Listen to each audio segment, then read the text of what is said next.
సభకు నమస్కారం అన్న. ఇక్కడ ఉన్న గౌరవనీయుల పెద్దలకు అందరికీ నా మనస్ఫూర్తిగా నమస్కారం అన్న. అన్న, మనం అందరం మండలాలు వేరైనా గ్రామం వేరైనా మనం బాధితులం, భూమి పోగొట్టుకున్న బాధితులం. మన నినాదం ఏంటంటే ఆ పాత అలాట్మెంట్ ఏ డంగా ఉందో ఆడంగా తీసుకుపోవని చెప్తున్నాం. మా ఎమ్మెల్యే ఇంటికి పోయినాం. అయ్యా, అనుకోకుండా పాత అలాట్మెంట్ మార్చి కొత్తగా వచ్చింది, మా మీద దయచేసి ఆ పాత కాడంగానే పోని అని చెప్తే నాకు సంబంధమే లేదంటాడు ఆయన. సంబంధం లేనప్పుడు ఎంఆర్ఓ కాడికి పోయినాం, సంబంధం లేదంటాడు. కలెక్టర్ కాడికి పోయినాం, సంబంధం లేదంటాడు.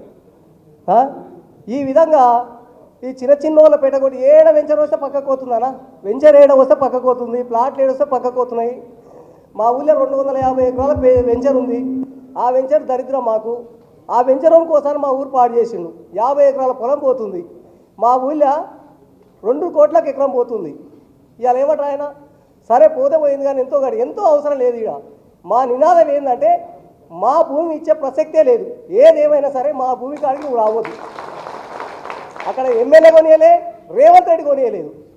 అయింది ఇంతవరకు మా కాలం చేసిర్రు, మాన్యువల్ సర్వే చేసిర్రు, ఎంఆర్ఓ వచ్చిండు చూసుకుంటూ కింద ఫీట్ లాంటి ఇచ్చిపెట్టిరు. నైటో ఒక పెద్ద దొంగ కృషిక్ష చేస్తే ఏం చేసినవరు అని ఒక టైం ఇస్తాడు. అంతకంటే దొంగలకు ఈనంగా చూసే ప్రభుత్వం ఇది. మన అన్న ఈ విధంగా నడుస్తుంది అన్న, ఏం చేయాలంటే చెప్పాలని వచ్చిండు. ఆయన కూడా పోలీసు వాళ్ళు తీసుకుపోయారు.